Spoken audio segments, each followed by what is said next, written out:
Seoul is the capital of South Korea, a giant metropolis of 26 million people. It is so bright. I can't believe how bright this place is. Where ancient palaces sit beside neon streets and some of the most advanced tech on the planet. No, transaction not valid. Why? It also sits only a short trip from the border of a country it is still technically at war with. Can you believe it? A 45-minute drive and we're literally at the border of North Korea. And I will be heading close to that line later in this trip. Before that, I'm giving myself $50 a day across 3 days to eat, stay, explore, and experience as much of the city as possible.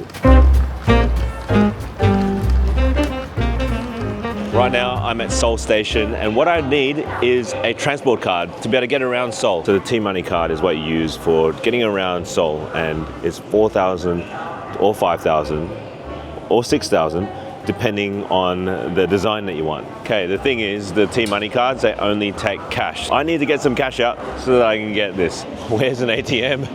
I'm looking around, it's so hard to find one, and I'm like in the biggest station in the city, like the main station where everyone arrives from the airport, and I can't find an ATM. Okay, found an ATM. I'm going to take out 50,000, which is around 50 Australian dollars. My account, always charge it in won, don't charge it in Aussie money. No, transaction not valid, why? Okay, that didn't work for some reason. I'm going to try another ATM that's in the terminal building itself. There we go, Woody Bank. Cash withdrawal. I'm going to take out 50,000 won.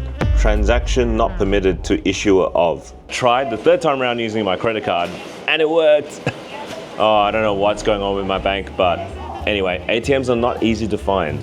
Right, finally got our transport card. Now we need to top it up. 5,000, the change below, and that's it. Okay, thank you. Now when it comes to navigating anywhere around Korea, you can't use Google Maps because it doesn't really work properly. But over here you use Naver, and there's also Kakao. I use Naver, which is probably the best one in my opinion. So what you do is type in the destination, click to, go to the transport. This is where you find your instructions on how to get to a destination. This step by step. The only thing is the smaller destinations, you kind of have to look it up on Google Maps and perhaps copy the Korean and then paste it in here. And the best way to get around is by metro, which is so well covered. And we're at the Seoul Station, which is a major station. It is really, really packed.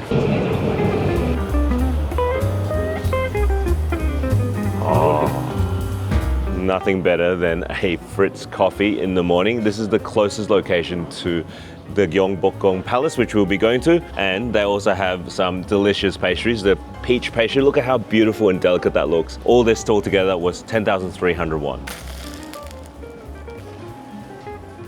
It's amazing.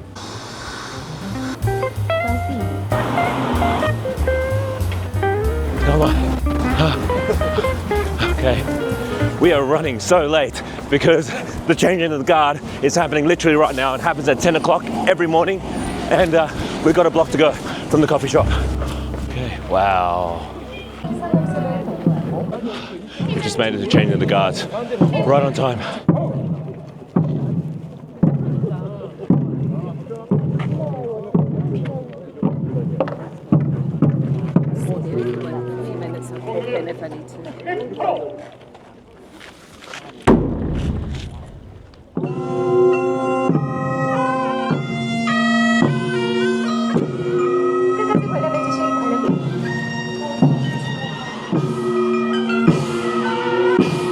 Okay, that was really epic, that palace guard change, and we're now going to get in because it was all free because of some festival happening right now. So free admission is always good for a budget challenge.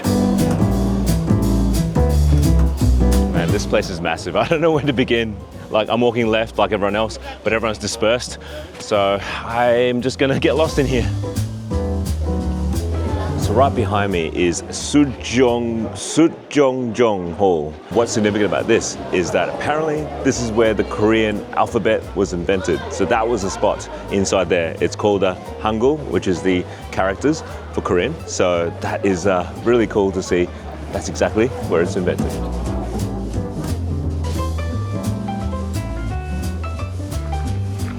Tell you what, this is the best time to go to South Korea because of the foliage. And in the first 2 weeks of November or so, you get the peak colors and it just elevates every location. It just looks so magical everywhere you look just because of how vibrant they are, especially when the sun's up, like right now. Look at that, it just looks incredible.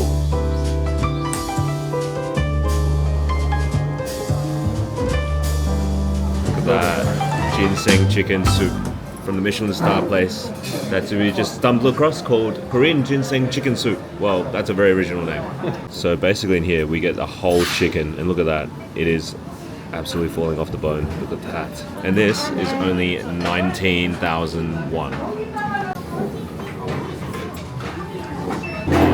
So comforting. It's like a winter warmer. Oh yeah. So steep. These are so full on. Yeah, more than 45 degrees it feels like. We've just got to the village called Bukchon Hanok village. And this is a traditional looking village, like everything is just kept in its original condition. It's right next to Gyeongbokgung Palace. And it's a bit of a walk uphill, but it's so worth it because the views are insane. So we're told by a lot of these notices to remain quiet, and between 5 p.m. and 10 a.m. we're not allowed to be here at all because it's just for residents. And if you are actually here during those times and you don't live here, you'd be fined 100,000 won. That is heaps. Okay, this is the famous photo spot. So lots of guardians here, look at that. They're mining the spot, making sure people don't like hog up the space and the time. There it is. It's the iconic shot. So many people. Now we need to head to a place called Myeongdong because I heard it was another Hanok village, like a traditional one with lots of places to see. Because Google Maps does not work here, I need to do this.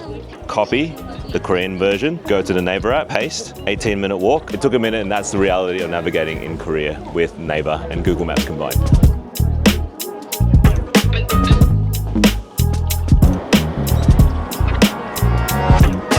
I'm at Cheonggyecheon stream. Again, excuse the lack of Korean. This is a famous stream, made famous because of K-drama. It's a place where a lot of couples take their date along here, that's featured in the movies. But today, it's basically a stream with lots of people just walking up and down. And this used to be an elevated highway back in the day, but then they ripped it apart to give it some more green space because there's not that much green space in the city area. Around me is full of concrete and it's nice to have a little bit of nature. Myeongdong is going to be one of the vibiest places in Seoul, and it's one of those places where you're just overstimulated because there's just so much to see. Like the smell, the sights, the lights. I'm like looking at all directions with shopping choices, so many skincare clinics to the point where I'm like overwhelmed even with choice, and even food places because I can smell all that food. I don't know what to eat. Let's try to find somewhere where I can have a decent meal on a cheap price. So yeah, just been wandering around, and I have to say the Myeongdong market is actually more expensive than I thought when you add up all the little street food items. But I encountered this Korean barbecue place, which looks like it's really good for solo eating. I'm just looking inside and everyone's eating their individual booths. And looking at the prices, it's only like $10 for a full set. So I reckon to give that a crack because I reckon it's pretty good for the budget. This one. Oh yeah, look at that.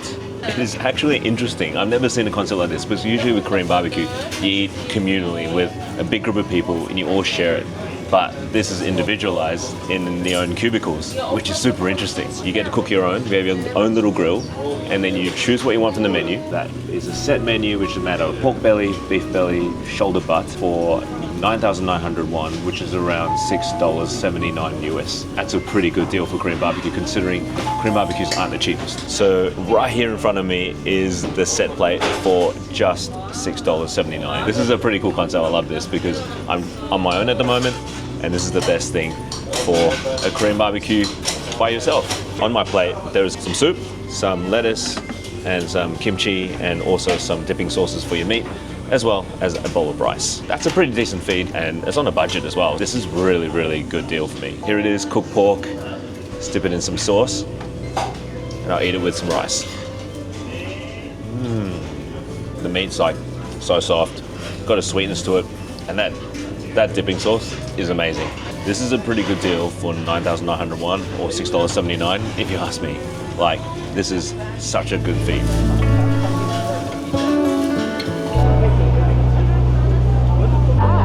Can't believe this only added up to $6.79 US, 9,901.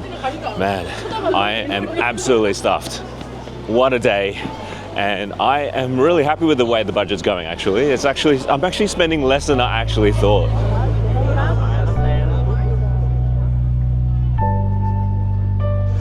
One thing I noticed about Myeongdong, it is absolutely full of cosmetics, skin shops, facial shops, anything to do with beauty. There is endless amount of shops for beauty because it shows how much the society actually value looking good and looking the part. Oh my goodness, I have just stumbled across more market. I thought that one street was it. There's a whole nother street full of street stalls. Oh man, there's so much food, so much street food.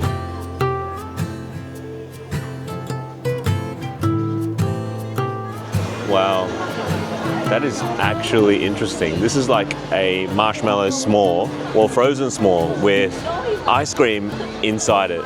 That is so interesting. Far out, I'm gonna be walking forever. There is so much to see here.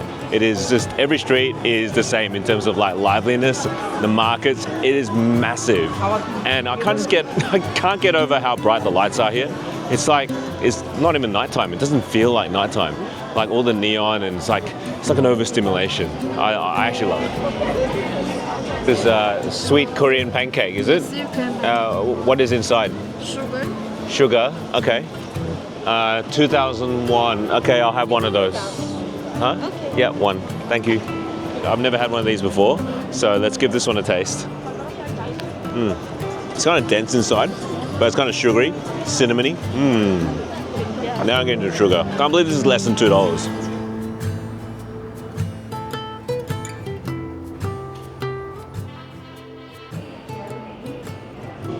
What a day. And I'm finally back at my hotel. So let me give you a brief hotel tour of where I'm staying. It's called the Kim Stay 9. It's located in Myeongdong, which is fairly far to the southwest in the suburbs, for only $18 a night, which is such a bargain. And it's not a hostel. Let me show you my room really quickly. So excuse the mess, but this is it. This is the twin room that we have for $18 a night, and that's what it gets you in South Korea.